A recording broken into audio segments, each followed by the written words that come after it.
একজন ব্যক্তি দাঁড়ানো, 3 দিন ধরে দাঁড়ানো, যাকাতের সম্পদ কাকে দিবে লোক খুঁজে পাচ্ছে না। 3 দিন পরে একজন ব্যক্তি উস্কো খুস্কো চেহারা, তিনি আসছেন, আসার পরে সালাম বিনিময় করলেন, বললেন ভাই এই 3 দিন ধরে দাঁড়ানো, যাকাত নেওয়ার মতো লোক খুঁজে পাচ্ছি না, তা আপনি এই সম্পদটুকু নিয়ে আপনি আমাকে মুক্ত করে দেন। ওই আগন্তুক তখন বলছেন ভাই আপনি কাকে আপনি ভিক্ষু মনে করছেন? আপনি তো 3 দিন ধরে দাঁড়ানো, আর আমি এই গত 5 দিন ধরে এই এলাকার বিভিন্ন অলি গলি খুঁজে বেড়াচ্ছি, আপনার যে সম্পদ তার চাইতে দ্বিগুণ সম্পদ আমার কাছে যাকাতের সম্পদ, কিন্তু যাকাত দেওয়ার মতো লোক আমি কি খুঁজে পাচ্ছি না। আলহামদুলিল্লাহ, আল্লাহু আকবার। তাহলে এই যাকাত ভিত্তিক সমাজ ব্যবস্থা যদি আমরা প্রতিষ্ঠা করতে পারতাম, তাহলে আজকে আমাদের এই আমাদের ভিতরে থাকতো না গরিব, থাকতো না হানাহানি, থাকতো না মারামারি, এই অশান্তি পৃথিবীকে আর শান্তিময় পৃথিবীতে আল্লাহ তাআলা করে দিতে পারতেন কিনা বলেন?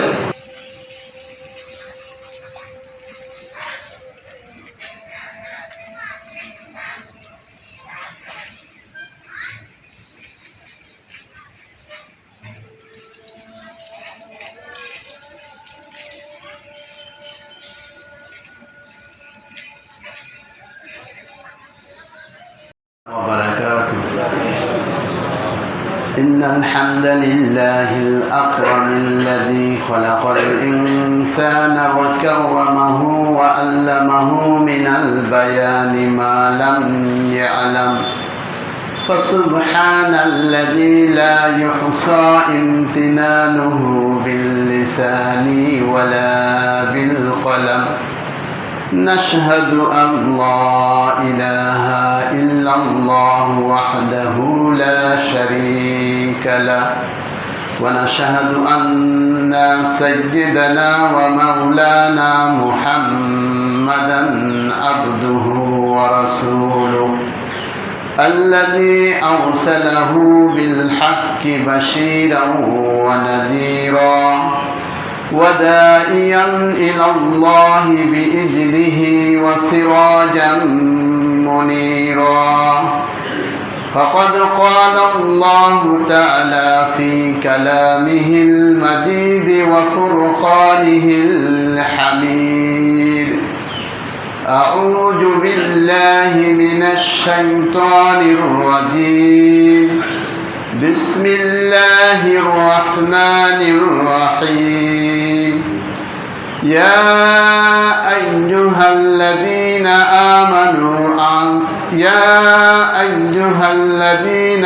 آمنوا أنفقوا من طيبات ما كسبتم ومما أخرجنا لكم من الأرض ولا تيمموا الخبيث منه تنفقون ولستم بآخذه إلا أن تغمضوا فيه واعلموا أن الله غني حميد.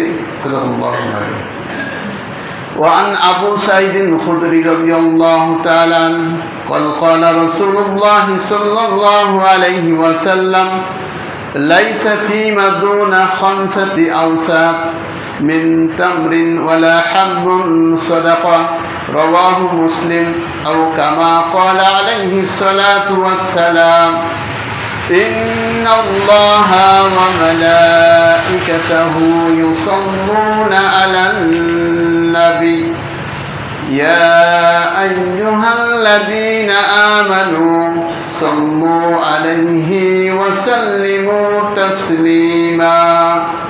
اللهم صل على محمد وعلى آل محمد كما صليت على إبراهيم وعلى آل إبراهيم إنك حميد مجيد. اللهم بارك على محمد وعلى آل محمد كما باركت على إبراهيم وعلى آل إبراهيم إنك حميد مجيد. মুআজ্জাজ মুহতারাম দিগর মুসল্লিয়ান, সকলকে উদ্দেশ্য করে আজকে মাহিদুল কাদের প্রথম জুমায় আবারও জানাই আন্তরিক সালাম মোবারকবাদ। আসসালামু আলাইকুম ওয়া রাহমাতুল্লাহি তাআলা ওয়া বারাকাতুহু। প্রশংসা সেই মহান মনিবের দরবারে যিনি আমাদেরকে সুস্থতা সহকারে প্রতি জুমার ন্যায় আজও সালাতুল জুমা আদায়ের উদ্দেশ্যে আল্লাহর ঘর মসজিদে আসার মতো সুযোগ দান করে দিয়েছেন। এজন্য সেই মহান মনিবের দরবারে লাখ কোটি প্রশংসা কালিমাতুর শুকরিয়া আদায় করি। আমরা সকলে জবান খুলে বলি আলহামদুলিল্লাহ। রব্বানা লাকাল হামদ হামদান কাসীরান তাইয়্যিবান মুবারাকান ফি। রব্বানা লাকাল হামদ কামা ইয়ানবাগি লিজালালি ওয়াজহিক ওয়া আযীমি সুলতানিক। লাকাল হামদু বিল ঈমান ওয়া লাকাল হামদু বিল ইসলাম ওয়া লাকাল হামদু বিল কুরআন। আমরা প্রশংসা করলাম কার? খুশি হলেন কে? লাভ হলো কাদের? আমাদের। আল্লাহ তাআলার প্রশংসা দুনিয়ার সকল মানুষ যদি না করে আল্লাহ তাআলার কিছু যায় আসে না। আর আল্লাহর প্রশংসা করে কি শেষ করা যাবে? অসংখ্য অগণিত নিয়ামত দ্বারা আল্লাহ তাআলা আমাদেরকে নিমজ্জিত রেখেছেন এবং এই নিয়ামতের শুকরিয়া আদায় করার মতো ক্ষমতা কোনো মানুষের আছে নাকি? নাই।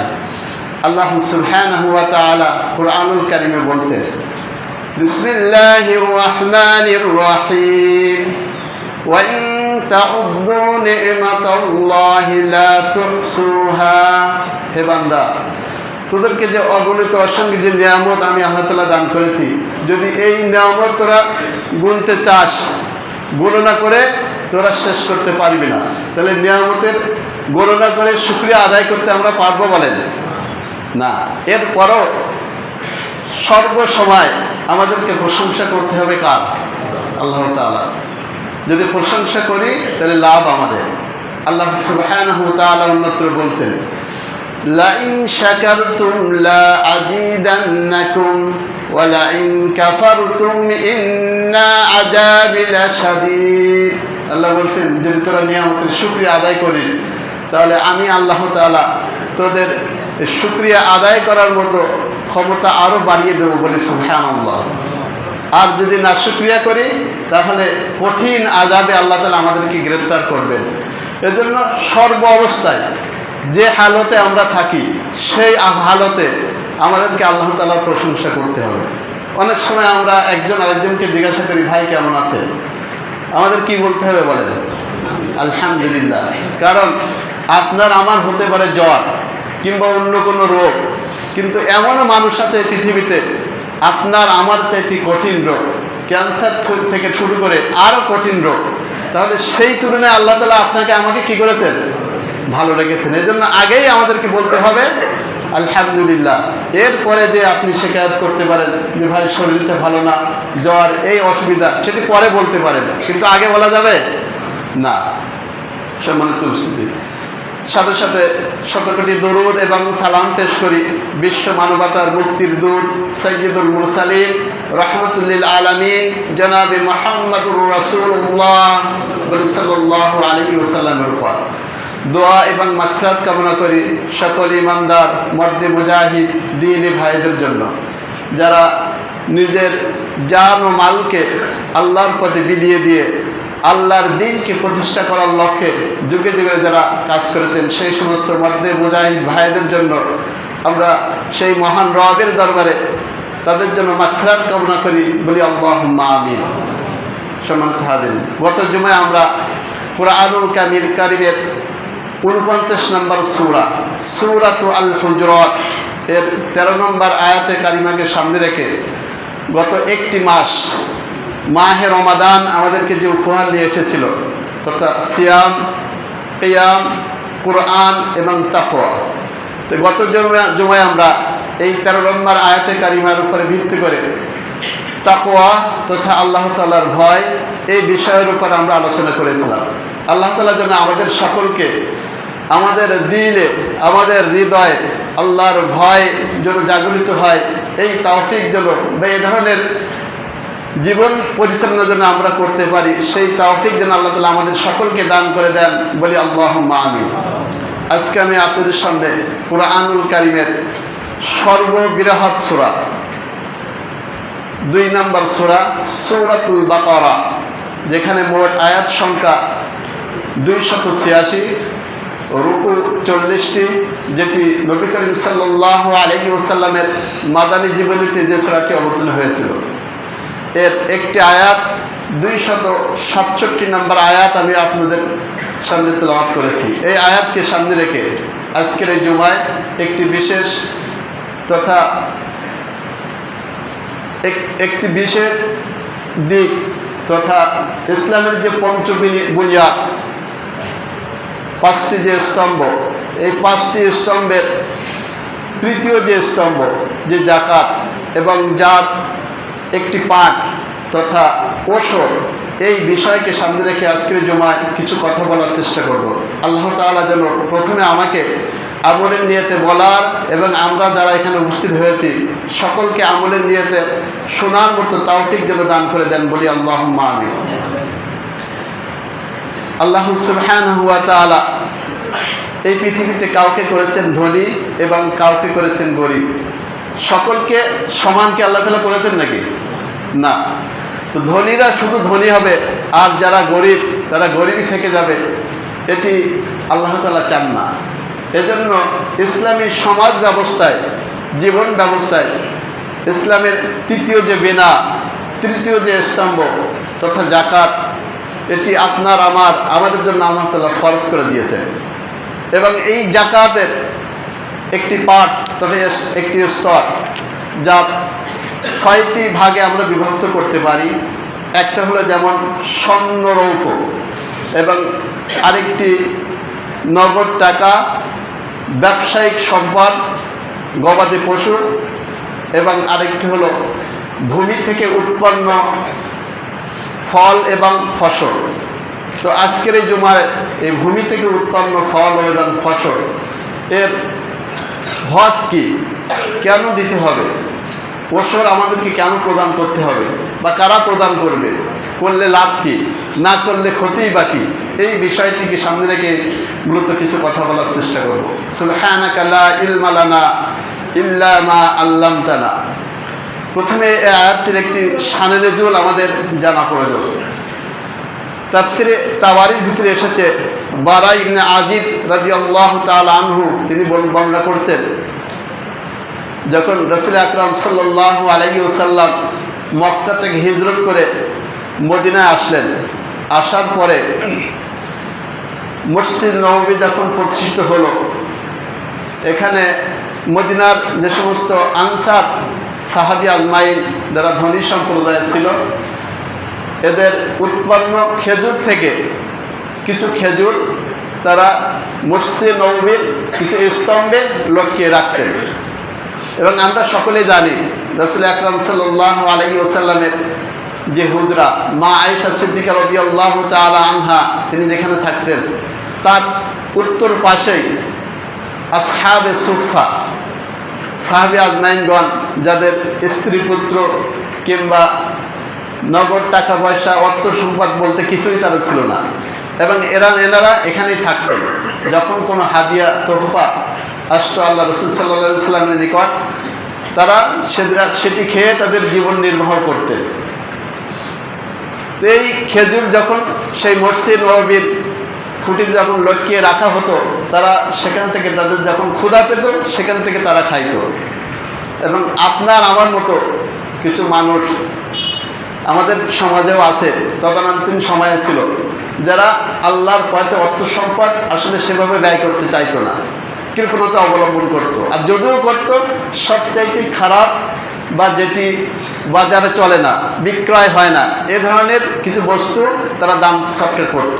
আমাদের ভিতরে এমনটা আছে না অনেকের, যখন মসজিদে দান করি আমরা কি করি, সবচাইতে মসজিদ মাদ্রাসা কিংবা কোথাও যখন দান সৎকার করি, সবচাইতে কি খারাপ বস্তু যেটি আসলে বিক্রয় হবে না, এ ধরনের ধান দিব, এ ধরনের টাকা পয়সা মসজিদে দান করব, এরকম আছে কিনা আমাদের ভিতরে? আছে, তদারুদ্দিন সময় ছিল। এরকম একজন ব্যক্তি কিছু খারাপ খেজুর ঠিক এই মসজিদ নববীর সেই স্তম্ভে পিলিয়ারে তিনি লটকিয়ে রাখতেন। আল্লাহ সুবহানাহু ওয়া তাআলা এটি বরদাস্ত করলেন না। কারণ আল্লাহর পথে যখন দান করতে হবে সেটি উৎকৃষ্ট বস্তু হতে হবে না খারাপ বস্তু? বলেন, উৎকৃষ্ট না খারাপ? আমরা যখন দান সৎকা করব তখন ভালো জিনিস দেব না খারাপ জিনিস দেব? ভালো জিনিস আমাদেরকে দিতে হবে।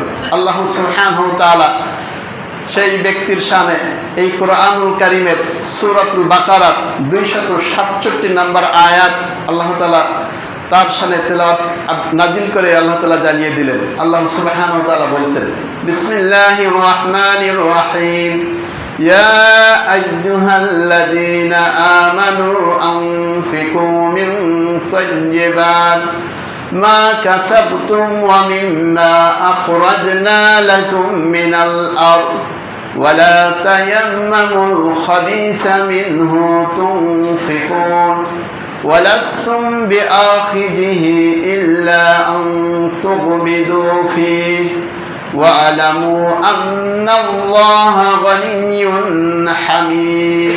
আল্লাহ বলছেন, ইয়া আইয়ুহাল্লাযীনা আমানু, হে বিশ্বাস স্থাপনকারীগণ, আনফিকু, তোমরা ব্যয় করো, মিন তাইয়্যিবাত, উৎকৃষ্ট বস্তু, ভালো জিনিস, মা কাসাবতুম, যা তোমরা উপার্জন করেছো, ওয়া মিম্মা আখরাজনা লাকুম মিনাল আরদ, এবং আমি আল্লাহ তাআলা তোমাদের রিজিকের জন্য জমিন থেকে যা উৎপন্ন করে দিয়েছি। বলেন, এই জমিন থেকে যা কিছু উৎপন্ন হয় এগুলো কার দেওয়া রিজিক? আল্লাহর দেওয়া। আমরা কিছুদিন আগে ধান রোপণ করেছিলাম, ধান, গম, সরিষা, যাই কিছু বলেন, আলু থেকে যাই কিছু, এগুলো আমরা শুধু রোপণ করি, পরিচর্যা করি। মূলত এই ফল ফসল দেন কে? আল্লাহ তাআলা। আল্লাহ বলছেন, ওয়ামিম্মা আখরাজনা লাকুম মিনাল আরদ, এবং জমিন থেকে আমি তোমাদের জন্য যা কিছু বের করে দেই, উৎপন্ন করি। ওয়ালা তায়াম্মামুল খবিসা, তোমরা কখনো সংকল্প করো না, চিন্তা করো না, খবিস তথা নিকৃষ্ট জিনিস, নিকৃষ্ট বস্তু, খারাপ জিনিস, মিনহু তথা হইতে, তুনফিকুনা, যা তোমরা ব্যয় করবে, অর্থাৎ যা তোমরা নিজেরা উপার্জন করবে, বা আমি আল্লাহ তোমাদের জমিন থেকে যা কিছু বের করে দেই, এর থেকে উৎকৃষ্ট বস্তু তোমরা আমি আল্লাহর পথে ব্যয় করবে। নিকৃষ্ট খারাপ জিনিস কি করবে না? ব্যয় করার চিন্তাও করবে না, সংকল্প করবে না। ওয়ালাস্তুম বিআখিযিহি ইল্লা আন তুগমিদু, আল্লাহ বলছেন, যদি তোমরা চক্ষু বন্ধ করে না থাকো এবং সেই নিকৃষ্ট বস্তু যদি তোমাদেরকে দেওয়া হয়, তাহলে তোমরাও সেটি কি করবে না? গ্রহণ করবে না। এমন জিনিস তোমরা ব্যয় করার চিন্তা করবে না। ওয়ালামু, এবং জেনে রাখো, আন্নাল্লাহা গনিয়্যুন হামিদ, নিশ্চয় আল্লাহ তাআলা গনি। আচ্ছা, আল্লাহর কি কোনো কিছু প্রয়োজন হয়? অর্থ সম্পদ, টাকা পয়সা, কোনো কিছুর প্রয়োজন হয়? বলেন। আল্লাহ বলছেন, আল্লাহ গনি ওয়া আনতুমুল ফুকারা, আমি আল্লাহ হলেন গনি, ধনী, এবং তোমরা সকলেই হলো ফকির। আমরা সবাই কি? আমরা মুখাপেক্ষী, এবং আল্লাহ তাআলা হলেন কি? অমুখাপেক্ষী। তিনি কোনো কিছুই সাহায্য বলেন, কিছুই বলেন, আল্লাহ তাআলার কোনো কিছু প্রয়োজন হয় না, এবং সাথে সাথে হামিদ, তিনি স্বপ্রশংসিত। ঠিক তদ্রূপভাবে আল্লাহ সুবহানাহু ওয়া তাআলা, তাহলে এখান থেকে একটি বিষয় ক্লিয়ার হলো, যেটি হলো আমাদেরকে আল্লাহর পথে যখন আমরা ব্যয় করব, কেমন জিনিস দেব? ভালো জিনিস, উৎকৃষ্ট জিনিস। ঠিক তদ্রূপভাবে আল্লাহ সুবহানাহু ওয়া তাআলা অন্যত্র কোরআনুল কারীমের সূরাতু আল ইমরান এর 92 নম্বর আয়াতে আল্লাহ তাআলা আরো বলছেন, বিসমিল্লাহির রহমানির রহিম, لن تنالوا البر حتى تنفقوا مما تحبون وما تنفقوا من شيء فإن الله به عليم। আল্লাহ বলছেন, لن تنالوا البر, ততক্ষণ পর্যন্ত তোমরা কল্যাণ লাভ করতে পারবে না, হাত্তা, যতক্ষণ, তুনফিকু, তোমরা ব্যয় করো, মিম্মা তুহিব্বুন, যা তোমরা পছন্দ করো, যা তোমরা ভালোবাসো, এমন বস্তু আমি আল্লাহর পথে ব্যয় না করা পর্যন্ত তোমরা কল্যাণ লাভ করতে কি পারবে না। ওমা তুনফিকু মিন শাই, এবং আল্লাহ বলছেন, তোমরা যা কিছু ব্যয় করো, যা কিছু করো না কেন, সব কিছু খবর রাখেন কে? ফাইন্নাল্লাহা বিহি আলিম, সব কিছুই খবর রাখেন কে? পৃথিবীর কেউ না জানলে জানে কে? আল্লাহ তাআলা। সব কিছু আল্লাহ বান্দার অগ্র পশ্চাৎ, যা আমরা পিছনে করেছি, সামনে যা করব, সব কিছু খবর রাখেন কে? আল্লাহ বলছেন ইয়ালামু মা বাইনা আইদিহিম ওয়া মা খালফাহুম, বান্দার অগ্র পশ্চাৎ সব কিছু জানেন কে? আল্লাহ তাআলা। অন্যত্র আল্লাহ বলছেন ইয়ালামু খাইনাতাল আয়ুনি ওয়া মা তুখফিস সুদূর, আল্লাহ বলছেন হে বান্দা, তোমাদের চক্ষু কি লুকোচুরি করে এবং অন্তরে কি গোপন রাখো, কি কল্পনা করো, কেউ না জানলে আমি আল্লাহ তাআলা কি জানি। বিচার করবেন কে? আল্লাহ তাআলা বিচার করবেন। এজন্য আমাদেরকে ভালো জিনিস, উৎকৃষ্ট জিনিস আল্লাহর পথেই আমাদেরকে কি করতে হবে? ব্যয় করতে হবে। এই আয়াতের একটি আবার শান নজুল আছে, যেটি হলো বুখারীর বর্ণনায় যেটি এসেছে যে হযরত একজন আবু তালহা রাদিয়াল্লাহু তাআলা আনহু, যিনি একজন বিশিষ্ট সাহাবী ছিলেন, আনসারী এবং ধনী সাহাবী ছিলেন, তিনি যখন এই আয়াতটি তিনি শুনলেন, মসজিদে নববীর একেবারে সামনে একটি খেজুর বাগান ছিল, ওনার বড় একটি খেজুর বাগান। তে আয়াতটি শোনার সাথে সাথে তিনি আল্লাহ রাসূল সাল্লাল্লাহু আলাইহি ওয়াসাল্লামের সঙ্গে স্পর্শে চলে আসলেন, বললেন ইয়া রাসূলুল্লাহ, ইয়া হাবিবাল্লাহ, আল্লাহ তাআলা বলছেন তোমরা ততক্ষণ কল্যাণ লাভ করতে পারবে না যতক্ষণ উৎকৃষ্ট জিনিস, ভালো জিনিস এবং আমরা যেটি পছন্দ করি সেই জিনিস আল্লাহর পথে ব্যয় না করা পর্যন্ত। তা আমার কাছে সবচাইতে উৎকৃষ্ট, ভালো, পছন্দনীয় যে সম্পদ, যেটি হলো এই মসজিদে নববীর সামনে যে বাগান, রুহা যে খেজুর বাগান, এই খেজুর বাগান। এজন্য আমি আপনার নিকটে এটি হস্তান্তর করছি। আপনি আপনার ইচ্ছা মতো এটি কি করবেন, এখন থেকে বন্টন করতে পারবেন, ব্যয় করতে পারবেন। নবী করিম সাল্লাল্লাহু আলাইহি ওয়াসাল্লাম তখন বললেন বাহ বাহ আমি শুনেছি, বাহ বাহ আমি শুনেছি, বাহ বাহ আমি শুনেছি, এভাবে 3 বার বললেন এবং বললেন যে তুমি এটি তোমার নিকট আত্মীয় স্বজন তাদের নিকট কি করে দাও, সদকা করে দাও। এবং হযরত তালহা রাদিয়াল্লাহু তাআলা আনহু তিনি তার এই সেই খেজুর বাগানটি ওনার নিজের আত্মীয় স্বজনের মধ্যে কি করে দিলেন, বন্টন করে দিলেন। আল্লাহ রাসূল বললেন এর চাইতে উৎকৃষ্ট মর্যাদা বা উচ্চিত সম্পদ আল্লাহ তাআলা তোমার জন্য জান্নাতের ভিতরে অবশ্যই রেখেছেন, বলি সুবহানাল্লাহ। এজন্য আমাদেরকে আল্লাহর পথে যখন ব্যয় করব তখন কি করব, ভালো জিনিস, উৎকৃষ্ট মানের জিনিস সেটি আমরা ব্যয় করব, যেটি আমরা ভালোবাসি, যেটি আমরা পছন্দ করি। আচ্ছা বলেন, আল্লাহর পথে ব্যয় করতে বাধা দেয় কে? শয়তান। কে দেয়? শয়তান। এজন্য আল্লাহ তাআলা কোরআনুল কারীমে অন্যত্র আল্লাহ বলছেন, এই সূরাতুল বাকারার 268 নম্বর আয়াতে আল্লাহ বলছেন আশ-শাইতানু ইয়াইদুকুমুল ফাকরা ওয়া ইয়া'মুরুকুম বিল ফাহশা ওয়াল্লাহু ইয়াইদুকুম মাগফিরাতাম মিনহু ওয়া ফাদলা ওয়াল্লাহু ওয়াসিউন আলীম। আল্লাহ বলছেন আশ-শাইতানু ইয়াইদুকুমুল ফাকরা, শয়তান আমাদেরকে উপদেশ দেয় যে তোরা যদি এইভাবে দান সদকা করতে থাকিস তাহলে একদিন কি হয়ে যাবি, ফকির হয়ে যাবি, গরিব হয়ে যাবি। অপরপক্ষে শয়তান আবার আমাদেরকে উপদেশ দেয় যে ওয়া ইয়া'মুরুকুম বিল ফাহশা, অশ্লীলতা, খারাপ কাজের দিকে দান করতে বা সেখানে টাকা পয়সা দিতে আমাদেরকে কি করে, উপদেশ দেয়, উৎসাহিত করে। আর অপরপক্ষে আল্লাহু ইয়াইদুকুম মাগফিরা, আল্লাহ আমাদেরকে ওয়াদা করেছেন কোন দিকে নিয়ে যাবেন, ক্ষমার দিকে। মিনহু ওয়া ফাদলা, ক্ষমা এবং অনুগ্রহের দিকে আল্লাহ তাআলা আমাদেরকে কি করছেন, ডাকছেন, আমাদেরকে উপদেশ দিচ্ছেন। ওয়াল্লাহু ওয়াসিউন আলীম, এবং জেনে রাখো আল্লাহ হলেন মহাপ্রশস্ত, মহাজ্ঞানী, বলি সুবহানাল্লাহ। আল্লাহ তাআলার কাছে কোনো অভাব আছে বলেন? নাই। তো যে বিষয়টি মূলত আজকে আলোচনা করতে চাচ্ছিলাম, যেটি হলো ওশর, যেটি আরবি শব্দ, আরবি আশারুন শব্দ থেকে ওশর, যার অর্থ হলো 10, অর্থাৎ 1/10। বিষয়টি এরকম, আমরা জমিন থেকে যে সমস্ত সম্পদ উৎপন্ন হয়, ফল ও ফসল উৎপন্ন হয়, এর 10 ভাগের 1 ভাগ অথবা কি নেসফে ওশর 20 ভাগের 1 ভাগ আমাদেরকে যাকাত হিসাবে আল্লাহর নির্ধারিত খাতে আমাদেরকে প্রদান করার নামই হলো কি? ওশর। এবং যেটি আপনার আমার জন্য আল্লাহ তাআলা কি করে দিয়েছেন? খরচ করে দিয়েছেন। যেমন নামাজ পড়া আমাদের জন্য কি? রোজা রাখা আমাদের জন্য কি? হজ করা আমাদের জন্য কি? ফরজ। ঠিক তদ্রূপ যাকাতের একটি অংশ বা পাঠ, যেটি হলো এই ভূমি থেকে উৎপন্ন ফল ও ফসলের যেটি নির্ধারিত অংশ, আল্লাহর পথে আমাদেরকে দিতেই হবে। কারণ এটি কিন্তু এই সম্পদটা হলে আপনার আমার না। বলেন আপনার আমার না, এটি আপনার আমার না, এটি হলো গরিবদের হক। আল্লাহ সুবহানাহু ওয়া তাআলা কুরআনুল কারীমে সূরাতুল জারিয়াতের 19 নম্বর আয়াতে আল্লাহ বলছেন, ওয়াফি আমওয়ালিহিম হাক্কুল লিসাইলি ওয়াল মাহরুম। ধনীদের সম্পদে আল্লাহ তাআলা গরিবদের জন্য নির্দিষ্ট একটা হক নির্ধারণ করে কি রেখেছেন। ঠিক এই ওশরের ভিতরে গরিবদের একটি হক আল্লাহ তাআলা কি করেছেন? ভূমি থেকে উৎপন্ন ফল ও ফসলের ভিতরে আল্লাহ একটি নির্দিষ্ট অংশ আমরা যে নির্ধারণ করে রেখেছেন, এবং এটি আমাদেরকে দিতে হবে।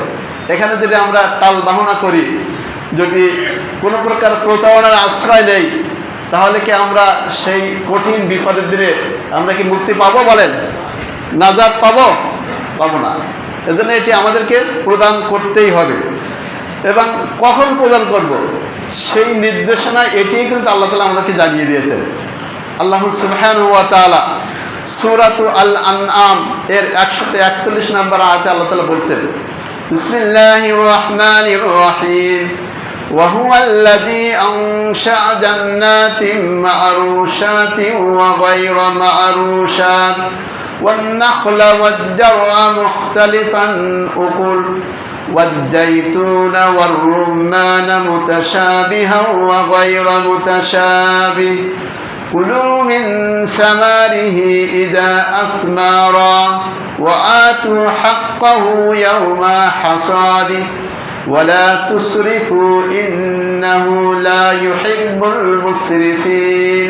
আল্লাহ বলছেন, وهو الذي সেই মহান সত্তা, আল্লাযী যিনি আনশা জান্নাতিন মা'রুশাতিন ওয়া গায়রা মা'রুশাত, যিনি সৃষ্টি করেছেন আমাদের জন্য উদ্যান তথা বাগান, মা'রুশাতিন ওয়া গায়রা মা'রুশাত, যার ভিতরে কিছু হলো গুল্মলতা জাতীয়, অর্থাৎ যেটি মাচার উপরে ওঠানো হয়, আর কিছু কাণ্ড বিশিষ্ট যেটি মাচার উপরে ওঠানো হয় না। ওয়ান নাখলা সৃষ্টি করেছেন আমাদের জন্য খেজুর গাছ, খেজুর বৃক্ষ। ওয়াজ জারআ সৃষ্টি করেছেন শস্য ক্ষেত, ফল ফসল। মুখতালিফান উকুল ওয়াজ জাইতুন, যদি আল্লাহ বলছেন স্বাদে দেখতে হয়তো একই রকম, কিন্তু স্বাদে কি ভিন্ন। ওয়াজ জাইতুন এবং জলপাই জাতীয় বৃক্ষ। ওয়ার রুম্মান আনার ফল। মুতাশাবিহা ওয়া গায়রা মুতাশাবি, যেটি কিছু অংশ সাদৃশ্যপূর্ণ আবার কিছু অংশ সাদৃশ্যহীন। আল্লাহ বলছেন, কুলু মিন সামারি, তোমরা সেই সমস্ত ফল ও ফসল তোমরা খাও যখন ইজা আসমারা, যখন সেটি ফলবান হয়। ওয়া আতু হাক্কাহু ইয়াউমা হাসাদি, এবং সেই সমস্ত ফল ও ফসলের হক তোমরা নির্ধারিত হক সেটি তোমরা আল্লাহর পথে, অর্থাৎ এই ওশরের কথা এখানে বলা হয়েছে, নির্ধারিত অংশ আল্লাহর পথে এই ওশর তোমরা কি করো? প্রদান করো। যখন কোন দিন? ইয়াউমা হাসাদি, যখন তোমরা এই ফসল কর্তন করো। আমরা যে এখন ধান কেটেছি, তাহলে এই ধানের যে নির্ধারিত অংশ আল্লাহর পথে যে ব্যয়, কাটার সাথে সাথে আমাদের উপর কি হয়েছে? ফরজ হয়েছে। এর আগে কিন্তু ফরজ হয়নি। যখনই কেটেছি তখন আমাদের উপর কি হয়েছে? ফরজ হয়েছে। ওয়ালা তুসরিফু ইন্নাহু লা ইউহিব্বুল মুসরিফিন, আল্লাহ বলছেন তোমরা অপব্যয় করো না, কারণ আমি আল্লাহ তাআলা অপব্যয়কারীকে কি করি না? পছন্দ করি না। এখন প্রশ্ন আসতে পারে, এই ওশর আমরা দেব কতটুকু হলে দিতে হবে, বা কোন সম্পদে দিতে হবে? এ ব্যাপারে বিভিন্ন এসেছে। যেমন সম্পদ বলতে যে সমস্ত সম্পদ যেটি সংরক্ষণ করা যায়, যে সমস্ত ফল ও ফসল, অর্থাৎ এই ধান, গম, যব, কিশমিশ থেকে শুরু করে যেগুলো সংরক্ষণ করা যায়, গুদামজাত করা যায়, প্রত্যেক সম্পদের উপরে ওশর আল্লাহ তাআলা কি করেছেন? নির্ধারিত করে দিয়েছেন। আর যেগুলো সংরক্ষণ করা যায় না, গুদামজাত করা যায় না। যেমন মনে করেন শাকসবজি, যেমন মনে করেন তরমুজ বা কাঁচা যে সমস্ত ফল, যে সমস্ত ফসল যেগুলো সংরক্ষণ করা যায় না, তার উপরে এই ওষুধ নির্ধারণ আল্লাহ তাআলা করেন নাই। আরেকটি প্রশ্ন আসতে পারে যে এই যে কোনো সম্পদ মানে এই ওষুধের সম্পদ হলেই বা ফল ও ফসল হলেই কি আমাদেরকে ওষুধ প্রদান করতে হবে? এ বিষয়ে মতভেদ এসেছে। ইমাম আজম আবু হানিফা রাহমাতুল্লাহ আলাইহি উনি বলছেন যে যতটুকু ফল ও ফসল উৎপন্ন হলেই তার ওষুধ দিতে হবে, কিন্তু ফতোয়া আসলে এর উপরে নয়।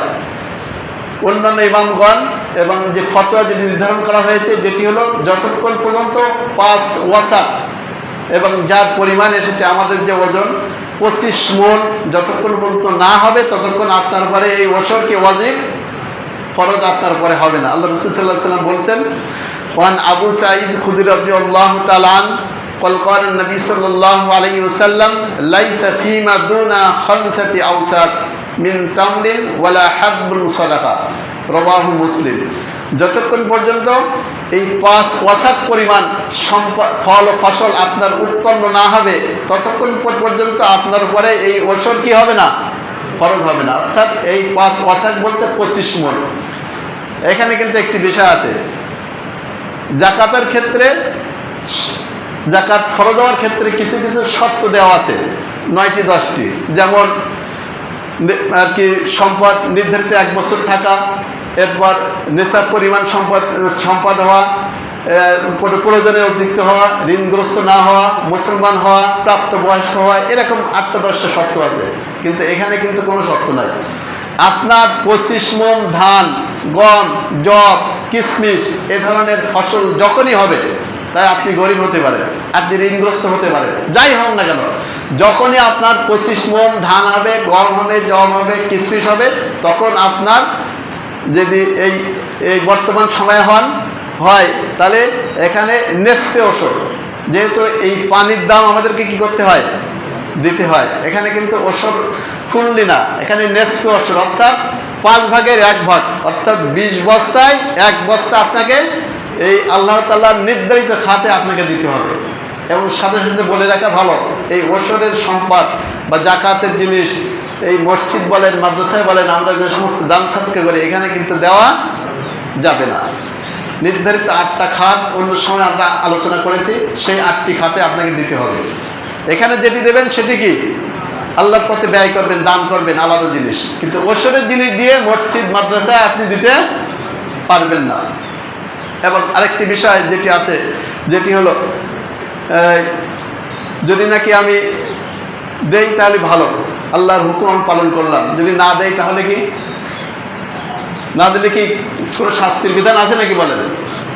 অবশ্যই আছে। আল্লাহ সুবহানাহু ওয়া তাআলা বলছেন, والذين يكنزون الذهب والفضة ولا ينفقونها في سبيل الله فبشرهم بعذاب عليم يوم يحمى عليها في نار جهنم فتقوى بها جباههم وجنوبهم وظهورهم هذا ما كنزتم لأنفسكم فذوقوا ما كنتم تكنزون।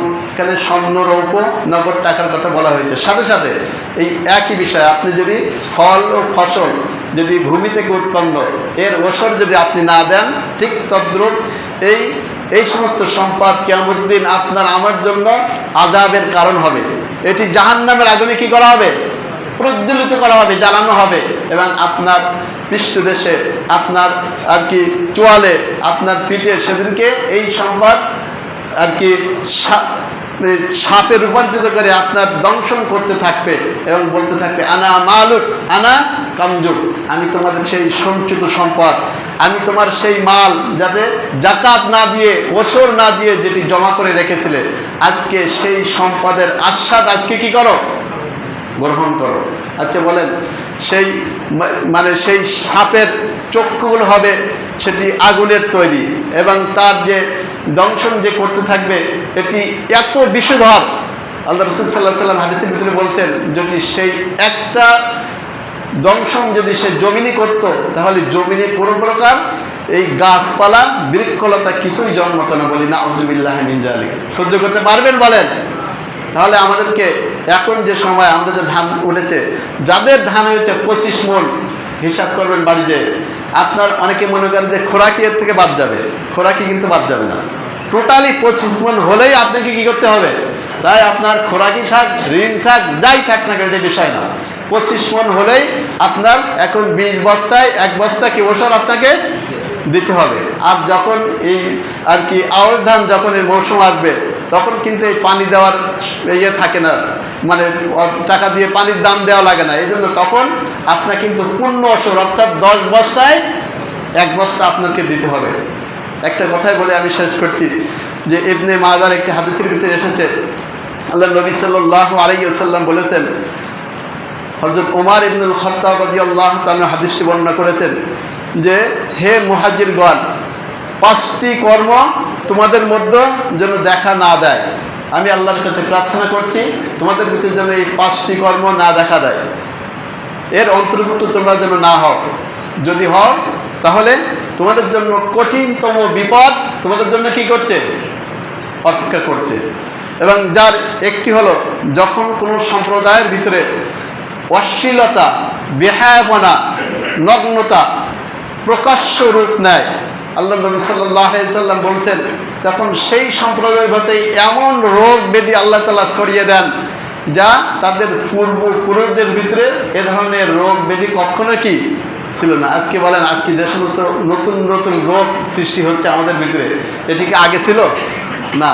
তাহলে এমন অশ্লীলতা, বেহায়াপনা, নগ্নতার ভিতরে আপনি আমি নিমজ্জিত হয়েছি, যার জন্য আল্লাহর পক্ষ থেকে এই শাস্তি আমাদের নিকট কি আসছে। 2 নম্বর যেটি হলো, কোনো সম্প্রদায় যখন ওজনে কম দেয়, মালে ভেজাল দেয়, মানুষকে প্রতারণা করে, ঠকায়, তখন সেই জাতির নিকট আল্লাহর পক্ষ থেকে আসে দুর্ভিক্ষ, আসে তাদের জীবনযাত্রা আল্লাহ তাআলা কঠিনতম করে দেন, এবং প্রশাসন এবং ক্ষমতাসীনদের অত্যাচারের শিকার হয় সেই জাতি। আজকে তো আমরা প্রশাসনের দোষ দেই, বিভিন্ন যারা ক্ষমতা থেকে সেই দলের। আসলে আমাদের কৃতকর্মের এগুলো কি, তাদের দোষ দিতে হবে না। আল্লাহ তাআলা বলছেন, জাহারাল ফাসাদু ফিল বাররি ওয়াল বাহর বিমা কাসাবাত আইদিন নাস। এই জলে স্থলে যে বিপর্যয়, যে সমস্ত শাস্তি, সেই ভূমিকম্প বলেন, ভূমিধস বলেন, বা অতিবৃষ্টি বলেন, অনাবৃষ্টি বলেন, সব কিছু আমাদের 2 হাতের অর্জিত কি কামাই, আরেকজনকে দোষ দিয়ে লাভ নেই। তৃতীয়ত, কোনো সম্প্রদায়ের মানুষরা যখন যাকাত না দিবে, তখন এই অনাবৃষ্টি এমন অনাবৃষ্টির সৃষ্টি হতো, যদি মানুষ এই জমিনে যদি পশু পাখি বা অন্যান্য বৃক্ষলতা না থাকতো, আল্লাহ তাআলা মোটেই বৃষ্টি দিতেন না, বলি নাউযুবিল্লাহি মিন যালিক। চতুর্থ, কোনো সম্প্রদায় যখন আল্লাহ এবং রাসূলের ওয়াদা ভঙ্গ করে, তখন বিজাতীয় শত্রুকে তাদের উপর আল্লাহ তাআলা কি করে দেন? ক্ষমতাসীন করে দেন, চাপিয়ে দেন। আজকে দেখেন, গোটা বিশ্বের ভিতরে মুসলমানরা 2য় স্তরে, এবং যে সমস্ত খনিজ দ্রব্য সব কিন্তু মুসলমানদের কি নিয়ন্ত্রণে। তারপরেও আজকে গোটা বিশ্বে নেতৃত্ব দিচ্ছে কারা? সেই ইহুদি, সেই নাসারা, সেই মুশরিক, তারা। আমাদের কর্মফল এগুলো। পঞ্চমত, কোনো সম্প্রদায়ের শাসকবর্গ যখন আল্লাহর বিধান অনুযায়ী, আল্লাহর কিতাব অনুযায়ী যখন বিচার করে না, তখন আল্লাহ তাআলা তাদের মধ্যে পরস্পরের ভিতরে সংঘর্ষ, হানাহানি, মারামারি বাঁধিয়ে দেন। আজকে দেখেন, গোটা পৃথিবীতে, আমাদের মাতৃভূমি বাংলাদেশ সহ গোটা পৃথিবীতে, মানে শান্তি আছে না অশান্তি, সব আমাদের কর্মফল। সর্বশেষ একটি কথা বলে শেষ করি, যেটি হলো, হযরত উমর ইবনে আব্দুল আজিজ রাহমাতুল্লাহ আলাইহির সময় এই যাকাত ভিত্তিক সমাজ ব্যবস্থা প্রতিষ্ঠা করার ফলে তখন যাকাত নেওয়ার মতো লোক খুঁজে পাওয়া যেত না। যাকাত কে নেবে, ঢোল বাজানো হতো, এভাবে বলা হতো। একটা ঘটনা সংক্ষিপ্ত আকারে বলি। আল্লাহ যেন আমাদের সকলকে যাকাত ভিত্তিক সমাজ ব্যবস্থা, বিশেষ করে বর্তমান সময়ে আল্লাহর যে বিধান, যে ভূমি থেকে উৎপন্ন ফল ও ফসলের ওষুধ যেন আল্লাহ আমাদেরকে প্রদান করার মতো মন মানসিকতা আমাদের তৈরি করে দেন, আল্লাহ যেন সেই তৌফিক আমাদের সকলকে দান করে দেন। এই বলে আমি আমার কথা এখানে শেষ করছি। আমিন। ওয়া আখিরু দাওয়ানা আলহামদুলিল্লাহি রাব্বিল আলামিন। আসসালামু আলাইকুম ওয়া রাহমাতুল্লাহ।